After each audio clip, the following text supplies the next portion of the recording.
What's going on, all you sports and gambling fans out there? Today we have some NCAA basketball betting coverage, and joining me here is Joe Gavazzi, our SBR contributor. The game we're looking at here is the Louisiana Monroe Warhawks going up against the Mercer Bears. As always, Joe, a pleasure to have you here. How you doing today? Thanks, Dax. We're doing great. We got an NCAA winner for you today, underdog style.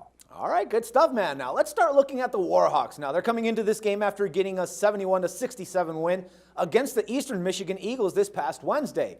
On the offensive side of their field goal percentage is shooting around 41.2%, while attempting about 56.1 shots per game. Now they've gone 8-6 while on the road this season and 15-7 against the conference opponents, while going 7-5 against non-conference opponents. But what else can you tell us about this program, Joe? This program is a team on the rise. 5 years ago, fifth-year head coach Keith Richard came back and took over his alma mater. The team was a mess. They were APR unqualified for postseason play, and they had a very poor attitude on the team, as well as a limited number of scholarship players. Previous 4 years, the Warhawks could manage only 24 combined wins as Richard built the program back. But now he has this team as a winner.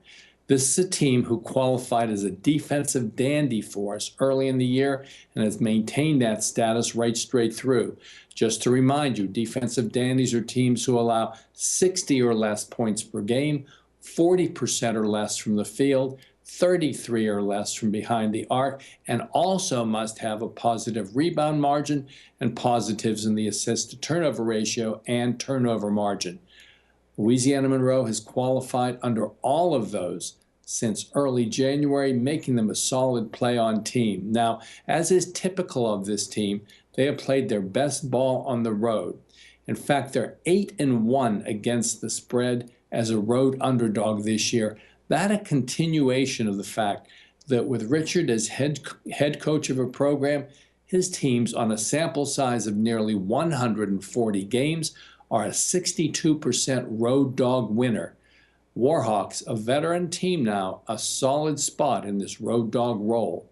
It definitely looks like a good spot for us considering, well, the Mercer Bears, they're coming into this game after a close 72-70 win over the Stony Brook Seawolves. Unfortunately, they haven't been very reliable when it comes to the betting side of it.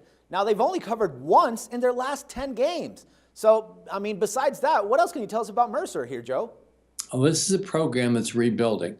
Bob Hoffman is a respected coach of Mercer, and this team had averaged over 25 wins a season the previous 3 years. That includes the strong 27 wins last year when they advanced to the NCAA tournament under the A-Sun Conference Championship. This year they switched to the SoCon, a little tougher conference schedule, but overall the real story is that Mercer lost all 5 of their starters coming into this season. Their Hawkins Arena home is usually a fortress for them, but they're just 2-7 against the spread here on this court this season. I had expected this team to improve incrementally as the year went on, but the 110 ATS slide, as you pointed out, to close the season is a negative indicator for them, even on their once strong home court. This is a play-against team now in Mercer. All right, so it looks like a good spot for us to actually grab those 4.5 points, right, Joe? I agree with you, Dax. I think this Warhawk team is a team that remains on the rise. Mercer having a rebuilding year. Admirable job with 19 wins still, but I think the Warhawks can win this one straight up. All right, man, good stuff. Pleasure talking with you, Joe. Thanks for all the insights and the pick here, and we'll do some more NCAA college basketball again tomorrow. I'll look forward to it, Dax. Good luck out there, guys. All right, take care, everyone else. Don't forget to check back with us tomorrow for some more sports coverage and your free picks. Till then, for SBR Picks, this is Dax Floyd.